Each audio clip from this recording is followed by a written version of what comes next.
Hey guys, welcome back to my channel. For the watch, it's your girl Miss K, and I'm going over the latest episode of From Season 3, episode number 5, called The Light of Day, with two Y's.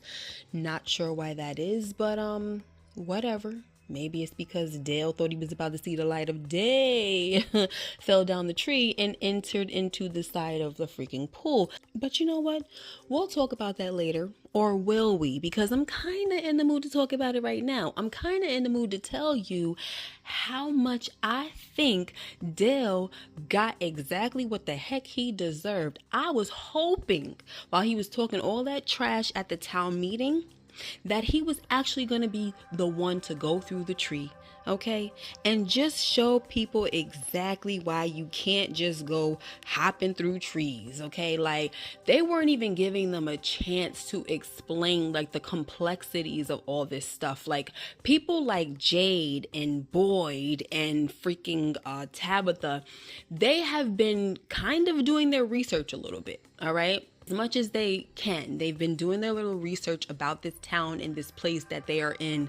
They've been seeing signs, they've been seeing kids, they've been seeing, towers and trees with bottles and this and that and a third, and they know things, okay? But because that meeting was just a sham and it was nothing but an angry mob at the end of the day, nobody was going to listen to reason. Like, they didn't even want to listen to the cop lady when she said, to be fair, Tabitha tried to tell me and we just thought that she was crazy, right? But let's take a little step back right now because, I am hopping into this a little, too quickly. I'm very excited. All right. So when the episode starts off, we have Donna and the gang running out to get Randall off of the roof of the ambulance. So Randall is very much alive, but there's a chunk of his face missing. Now we've got the older tarot reading lady who I still don't remember her name. She's in the back saying, why would they do that? So there's a lot of new things that these creatures are doing that people are clearly not understanding right now. And that's also because nobody talks, right? We've got various people experiencing different things happening in the town, especially with the creatures, but they're not sharing it with anyone. So of course, when they see something like this where someone was left alive, they're going to question it. Like, what the heck is going on? I mean, they should have really questioned Boyd still being alive as well when Chen Chen was attacked and deleted, right? But anyway, neither here nor there. Okay, so I kind of speculated that when Randall came back and he was face to face with Boyd, if he would be angry at Boyd, if he would blame him for leaving him. And that's exactly what he did. He said, this is your fault. You left me, blah, blah, blah. Instead of like really looking at it like, I made the choice to stay surrounded by these freaking creatures, and it's kind of like a self-sacrificial action. But clearly it wasn't a self-sacrificial action because he expected Boyd to save him amongst these freaking creatures that they have no idea how to kill, okay? Like, listen, I understand the circumstances that are surrounding these people. It plays with their minds.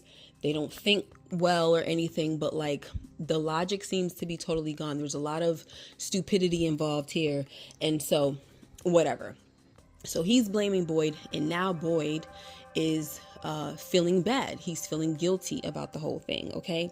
So now there's a town meeting, okay? But before we get to the town meeting, we have Victor's father, Henry, who is up and about, and he's at the colony house where Victor lives. And, Donna's telling him that we sent someone out to look for Victor and everything. And fast forward, Victor comes in because he's on a mission, right? So he comes into the house, he's looking for something. Donna's like, listen, I gotta tell you something, your dad is here. Victor's like, oh my gosh, he runs away. He's like, no, in disbelief. Later on, Victor tells Sarah that, what if my father doesn't like me? You know what I mean? What if he's not happy with what he sees or something like that, he said, right? So he's basically afraid of seeing his father or letting his father see him as an adult because he's like, hey, the person he remembered was a little boy. You know what I mean? Is he still going to love me? But little did Victor know, like, obviously your dad knows that you're a grown man, you know what I'm saying? And he just wants his son back, okay?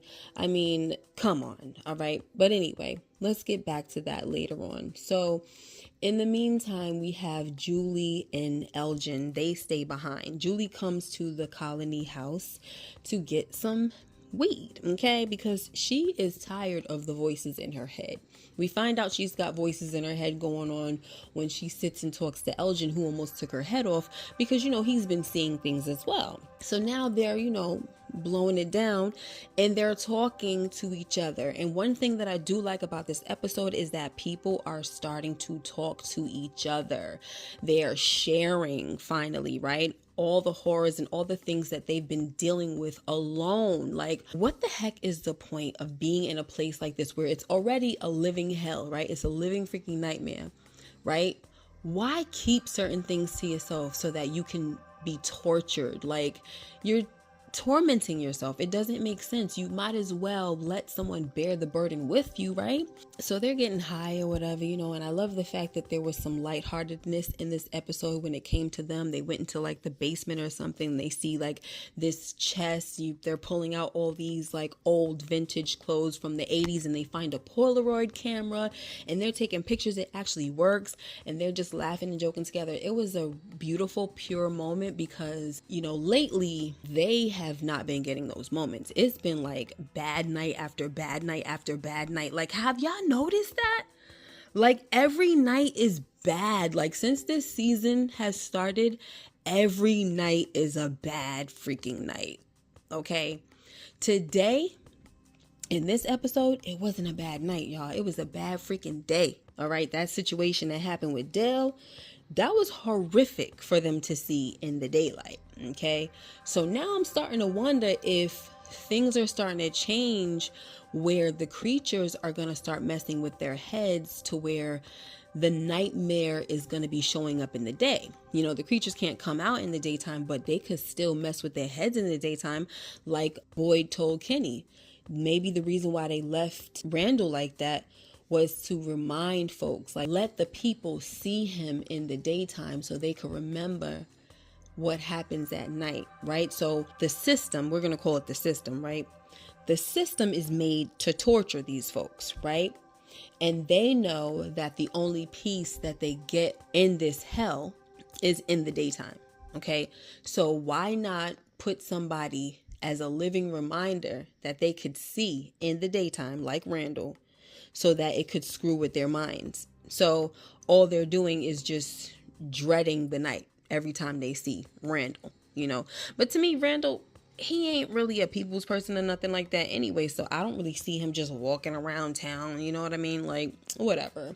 So anyway, let's get back to this town meeting, guys. Okay. So everybody's, at the diner and they're talking and everything. You got Dale already complaining. I'm like, bro, like, you complain so much. You're already living in such a hellish place and all you do is just complain, like about little stuff too.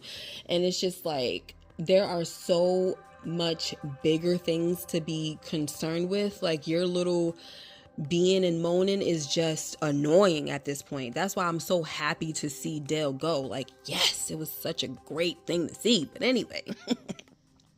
So he's complaining. Boyd and them coming in, saying, listen, I know you guys are here for some answers, this and that, but we don't really got none. I know it sounds really weird, blah, blah, blah. So they're like, where is Tabitha? She this and that, da, da, da. So before Tabitha came, Henry was trying to explain the scenario and how they got into an accident because they was on their way to a tree or whatever. He couldn't finish his story. That's because Tabitha was coming through the door. So now they want Tabitha to explain. They're basically verbally jumping her. Question after question after question.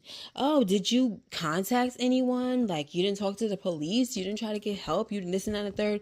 And the thing that really annoyed me was that Tabitha didn't at least say, yeah, I spoke with my mom, I checked in with her. I mean, I guess if she would have said that, it would have made people, more upset anyway, because at this point, it don't matter what the heck she would have said, you know. I guess I was just expecting her to say, yeah, I called my mom just to let her know whatever. Like, I thought she was just about to tell them everything, but they wouldn't have gave a daggone. They wouldn't have cared if she contacted her mother. The next question would have been, well, did you tell her about this town? You know, so nothing would have mattered. And they just wanted to know, like, how come you didn't tell nobody about what was going on? Because somebody could have believed you. That was Fatima going in. Like, somebody could have believed you. You know, you could have told somebody. And I'm like, really, Fatima? Really? Like, I understand that right now she's not herself because this place is getting to her in a way that it's never gotten to her before. Okay? Once again, this place gives false hope. It either stills your hope or it gives false hope, right? So I think Fatima's pregnancy is just giving false hope, playing with her mind. She wasn't supposed to ever have a baby, according to her.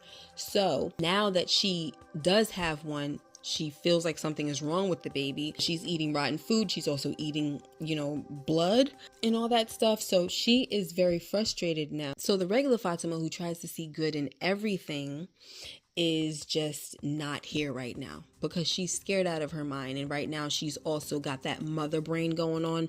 So she's probably in protective mode of not just herself, but her baby. And her mind is just like, it's not in a healthy place. So I get it, you know, but she did get on my nerves during this meeting because Boyd was losing control over everybody. And that's the thing. Like, you are family, Fatima. You see him trying to control this angry mob and you over here saying stuff, egging them on. And then my son going to jump in and say something too.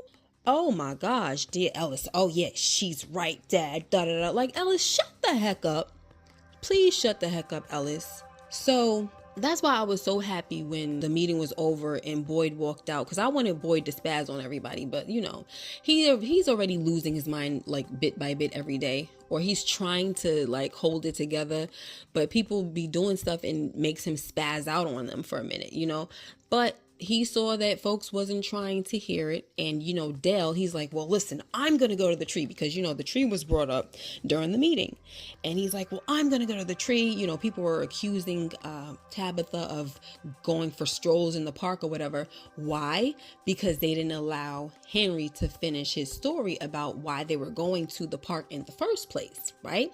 So now they over here accusing her of taking strolls to the park and all that stuff. Like, you know, and it's just like, wow, like, how do you talk to a bunch of people that are fed up, they're angry, they're scared, all that? Like, it just makes no sense. Like, that's why I love the fact that Jade said to Ethan, I'm not at the meeting, because one thing that life has taught me is that any meeting with more than 3 people is pointless, okay? And he was spot on. So I'm glad that he didn't go to that meeting, because he already made up in his mind that he was going to the tree anyway. You know what I'm saying? So anyways, back to the closing of this meeting. Dell is saying that he is going to go to one of the trees. Everybody is saying that they want to go to the tree now. And Fatima is saying that crap as well, right? So they are coming at Tabitha like they could have done it better. So Tabitha's like, look, I'm sorry that you guys feel this way. Somebody did believe me, and here is that person right now. Okay, that person is Henry, and we're back at this place. Okay, I'm sorry that you guys didn't have the opportunity to go out there, because you would have done a better job than me. And she said to Jim, look, I just can't do this. I gotta go, because it really was something that she just should not have walked into. So now she's feeling all guilty. Okay, and she goes back home and she's telling Jim, listen, the people are right. I should have answers. I want to go back to the tree. She was trying to get answers, though. The whole time that she was out there, she was trying to get answers. So everybody is allowing people in the town to make them feel bad about trying to help and trying to get answers. Meanwhile, they're all just living in the town. You know, they're not trying to get answers on their own. So it's just so weird that everybody's trying to accuse somebody of doing something. Oh, I would have did it better than this, or I would have did it this way, that way. Like, it's just so annoying. But anyway, back to Boyd. So Boyd is leaving the meeting. He's freaking pissed off. So now you got Ellis running behind him like, Dad, wait, stop, Dad, stop. So he has to run up to him because Boyd ain't trying to hear it. Like, Boyd is pissed off at the fact that Ellis kind of joined in with the crowd, right? And I don't blame Boyd for being mad, because if I'm trying to control a crowd and my sons are actually being one of the people that add things to it, you're adding fuel to the fire, that would piss me off too. Like, even if you agree with them, you're not supposed to agree right now, okay? So that's basically what Boyd was trying to tell Ellis. He said, what the heck is wrong with you, huh? Oh, Dad, what do you mean? Like, we need to start doing something, blah, blah, blah. And, she's right. Fatima's just mad right now. Because, Boyd is saying, like, why would you and Fatima do that? Like, you're over here, like, adding fuel to the fire. Like, what the heck is wrong with you? And so, Ellis still doesn't see where his dad is coming from. He's like, we need to start taking chances, Dad, blah, blah, blah. But, I'm sorry, though. I wish Boyd would have said this. Because here's what I'm saying. Miss K is saying this. I'm sorry, Ellis. Wasn't your dad just telling you, I think in the first episode, that he wants to not sit around anymore and he wants to find answers? And so he's basically on a mission to try to get one of these things so they could study them or something like that. Like, what? And I'm not too sure how on board he was with that. And then you also had Donna telling Boyd to forget about it because it's not a good plan. Okay. But now your wife is over here saying stuff, and now you want to sit there and join in on it because all of this stuff is stupid. Boyd didn't have a real plan, but at least it was Boyd by himself trying to figure it out. It wasn't the whole town getting ready to go crazy trying to jump through some daggone trees. Okay. So Boyd says to him, you know what? All right, fine. Turn around. Come on, look. So he's pointing him towards the crowd that's a little far off. And he said, go ahead, pick one. Pick somebody to start with. Who is going to be the person that you're going to start with to lead by the example? Basically, of course, I'm paraphrasing. But he's saying, go ahead and pick one. Who we going to take a chance on? Who we taking a chance on, right? So now it's sinking through Ellis, right? He's coming back to reality. And he's realizing that his father does have a tough job. At least this is what I'm hoping. His father does have a tough job as the sheriff of the town because you have to make a lot of decisions for people, right? Decisions that are protecting people and decisions that people may not understand at the end of the day, but is keeping them safe for the most part. All right? Hard decisions. Okay? So he walks away from Ellis, and Ellis has to be left there with his thoughts. Okay. So let's get to a nicer scene where we get Henry and Ethan finally meeting each other. Oh, one thing that I do want to mention before I forget is that Henry is standing outside and he's looking up at the sign that says motel. He's like, there's a pool here, but there's no motel. And I was like, oh, snap. Like, I don't think I've ever realized that, right? Like, even if I did, it totally went over my head. So now I'm wondering what the heck is up with that. Where is the motel? That's just super weird. Okay. Anyway, so they're walking down because Ethan is saying, hey, I'm going to go feed the animals, whatever. You want to walk with me, whatever. So they're walking and they're talking. And this is when Henry finds out that Victor is Ethan's best friend. Okay. It does make Henry smile and stuff like that. And Ethan is trying to explain to him how Victor gets and all that stuff. So as they're walking, you also get a, cut to a scene where Sarah and Victor are coming out of the woods, and Victor is, talking, but he stops because he sees his father. And then, they kind of walk slowly to each other because first you get Ethan saying, there goes Victor. So when they see each other, oh my gosh, I was like, oh, what is it going to be? What is it going to be? I need it to be emotional. I need it to be something nice, right? Because it's just so much hellish stuff going on. So once the music starts to play, I was like, oh, this is about to be emotional. Yes. So, he's like, Victor? This is what Henry's saying. Victor. So, he hugs him because Victor's getting ready to cry. Henry hugs him and Victor says, I didn't know how to get home. And Henry's like, it's okay. And they're hugging and I'm like, oh, this was such a beautiful scene. I loved the reunion. I think it was cool that Victor tried to run away and, he didn't want to see his dad, this and that. But then come to find out that, it was just this kind of fear that he had about, how his father would see him and all that stuff as an adult. But I just thought that it was so sweet how they did that. Okay.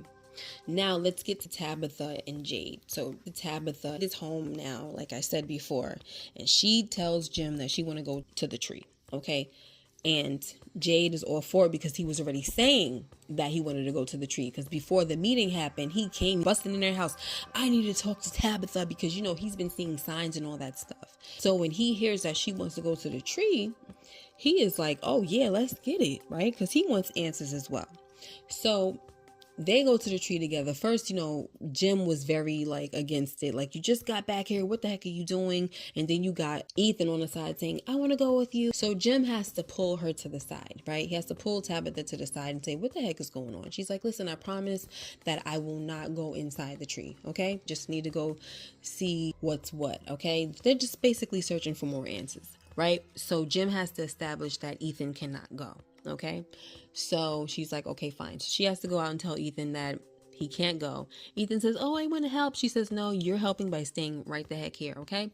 So fast forward, Tabitha and Jade get to the tree with the bottles. So they're breaking them open, and I'm sorry, they weren't breaking the bottles. They were getting them down from the tree and getting the notes out of them.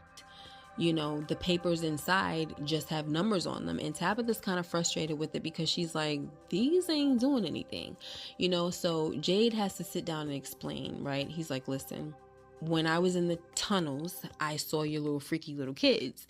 And she said, what? So, you know, now, like I said in this episode, people are starting to share more, right?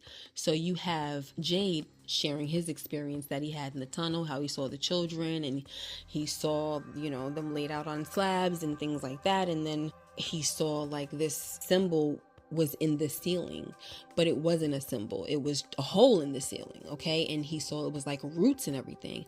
So he was feeling like there was not really a glimmer of hope, but I guess so, because he said he felt like there was some type of connection going on, right?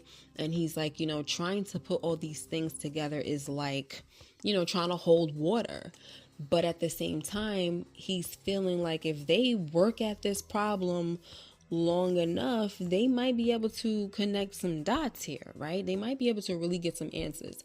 You know, he's trying to tell her that, listen, the fact that somebody went and put these numbers into these bottles, like, it has to mean something. We just got to keep on, you know, keep on fishing.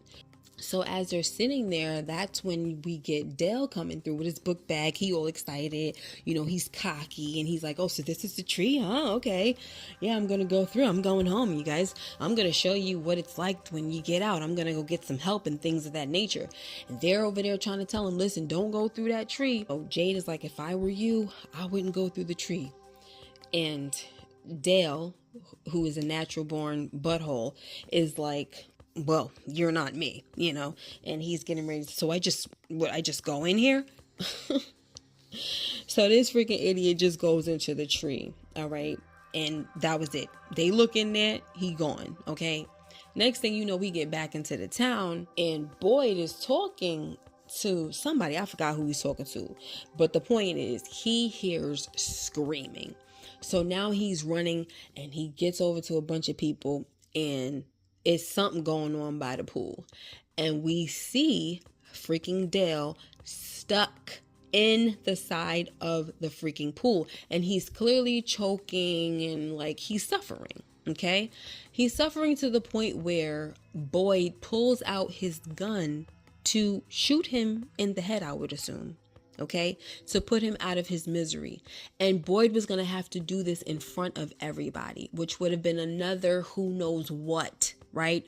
Another thing that they would have probably had to complain about. I don't freaking know, guys. Okay, it's starting to become harder to manage this town because there's more people that keep coming in also. Okay, so before Boyd had to pull the trigger, thankfully Dale died, which was great because we don't need that on Boyd as well. Okay. So the thing that I loved was that Boyd was like, okay. He felt really bad because he did say to Dale, I'm so sorry that this happened to you. I'm so sorry. Right. But he turns around and he said, okay, well, who's next? Huh? Who's next? Who the freak is next? Y'all want to go to the tree, right? Go ahead. Who's next? I was like, yes, tell him, because They just don't seem to understand. And clearly it's not about a seam. They don't understand. And they had to learn a very harsh lesson in the freaking daytime, okay? Something nightmarish happened in the daytime, all right? And this is something that I'm afraid that the people in this town might have to start getting used to. They might start to see horrors in the daytime, okay? Because these creatures are tired of playing with them, because now they got the talisman. See, one thing about this situation, right, this little quote unquote system from the creatures, is that no matter how long this thing has been going on, people were used to hide, right? That's how they used to try to survive. Now they got houses and they got talisman. So it's getting harder for the creatures to kill and torture them. Okay, so now they gotta, up the ante a little bit and get more creative and start doing different things. Like, at least that's where my mind is going, right? But anyway, guys, that was the episode. I really do want to say something really quick, okay? Because we had Kenny, obviously, and Dale and Jade and all the people came back, right? They all came back. Christy came back. They're back from the woods where they were getting the food. They were not able to bring all the food. They had to leave a lot of the food in storage. So Kenny tells Boyd that they're going to have to make another trip out there. That kind of makes me nervous, because I kind of feel like there might be something else that happens this time again. Thankfully, Christy made it, even though she could have got trapped out there for real. But thank God that the boys were with her, the guys, right? And they got her out. Kenny is saying that there is something else going on outside in the woods and it's walking around. Boyd says, well, if it's walking around, then we got bigger problems than that, right? Because if it's just walking around outside of, your shelter, then maybe we don't need to worry about it. But if there's a talisman in there that's keeping them safe and stuff like that, of course the thing is just going to be walking around. But there's something out there is the point, right? So my thing is, if they got to go back out there to get more food, I'm expecting something bad to happen this time, okay? So that's that. Another thing that I wanted to say was that I don't like Marielle, okay? I'm not going to say that it was her fault that Christy died, but I am going to say that I don't think she really needs to be giving care to people. I do understand that they're in a position where, they only have Christy there, who she is basically the doctor, okay? She doesn't know everything, but Marielle knows a lot less, and I think she doesn't really know what to do. She's just more like a first aid type of person, in my opinion. That's what it's showing, but I think that she's trying to pretend like she's more than she really is, or that she knows more than she knows. Like, I don't know. It's just something about her. That situation that happened with Nikki, it just rubbed me the wrong way. Another thing is, when they asked, like, what should she do about Randall and everything, she almost looked like she didn't know what to do, but she still, like, stepped into action and everything. I don't know. There's something about her that's rubbing me the wrong way. Not to say she's a creature or she's going to do something wrong. No, I just feel like I can't believe her as a person that gives medical care. I think that she will definitely continue to make mistakes because she doesn't really know what the heck she's doing. And I don't trust that she's over her addiction. I really don't. She looks like she's an addict. Like she's just giving off that look. Like she's still struggling kind of deep down inside, okay? And the fact that somebody kind of died on her, she might really start using again. So I just want to put that out there, y'all. Like I said, last week, look, I understand that she was the only medical personnel around when Christy was away, but child, let's just hope that the next time Christy leaves, there are no bullet holes, there are no like life-threatening emergencies, because Marielle can handle certain things, I guess, on lower level emergencies, okay? Let's call it like basic life support. But anything that happens like an elevated type of emergency, baby, no, she cannot be the one taking care of the person. Like, And oh gosh, guys, we cannot forget the part where the lady cop goes into Boyd's office or sheriff station or whatever the heck you want to call it. And she thanks him for, sticking up for her and all that, because, they tried to shoot her down. Like I said, at this freaking town meeting, nothing that Tabitha said was going to be good enough for them. So even the lady cop who was there as a civilian from that outside world, or the regular world that they know at home, was trying to tell them, listen, I'm one of the people. I'm a freaking police officer, and I didn't believe her. They did not care. They're like, oh, you just got here and you deleted somebody, whatever, So they try to throw that in her face, and Boyd says, hey, that was an accident, blah, blah, blah. So now she's going to Boyd to thank him for coming to her aid or whatever, and she's like, maybe I can help and stuff like that. There was a recent storm, and she's trying to basically give Boyd an idea how to create a distraction to get the people to focus on something else. And Boyd lashes out at her, and I was like, come on, Boyd. Like, I was annoyed that she shot Nikki, who I didn't give two craps about, okay?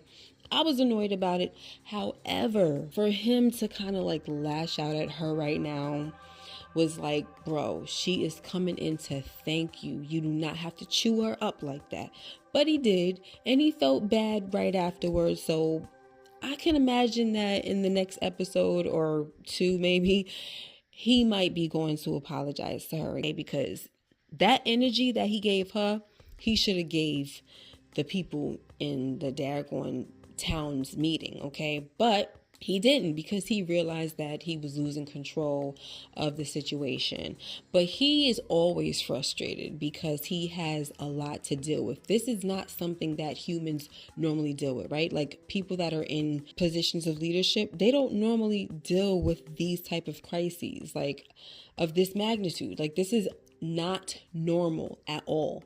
It's supernatural stuff that he's dealing with, and he's just a natural being. So, of course, he's going to spaz out every now and then. It's too freaking bad that nobody that's come to this town is a therapist, okay? Which is why you can't get me to believe otherwise. That this whole town is some type of controlled environment, okay? Like what Jim was saying, maybe it's the government and we're like a little experiment. Look, I really would not be surprised if that's what it is, okay? It's definitely giving like Hunger Games type vibes, right? Where Katniss had to like shoot like that outside net with some type of electrical thing to kind of like make it set on fire or something. Like, I don't remember exactly what it was, but you saw how she destroyed that whole thing and they weren't able to see where they were anymore and stuff. Like, y'all gonna have to do that. Y'all gonna have to find out where they're watching you from, where they're controlling the situation from, because all of these things is too much of a coincidence. Like, you cannot tell me that Marielle, somebody that Christy used to date on the outside world, that she also winds up in the same place years later. And then also the same thing happens again with Victor and his father. Come on now. It's a setup. It's a whole game. We just need to figure out who the makers of the game are. Okay, so we can get rid of them and end it. But let's get back to Boyd and Acosta. And at the same time, I understand Boyd's frustrations as well when it comes to Acosta coming up to him, telling him ideas, you know what I mean? Because you just got here. You've been here a day and you over here trying to tell me how to run my town. Like, excuse me? But at the same time, it didn't need to be said. I get his frustrations, but it didn't need to be said because it just wasn't nice, right? Because she was coming in to be thankful, right, and humble herself and all that good stuff. But like I said, the circumstance may not have been good as well. Like, it was just bad timing. She should have waited for a little while. Right now, it's a lot going on. Temperatures are high around here.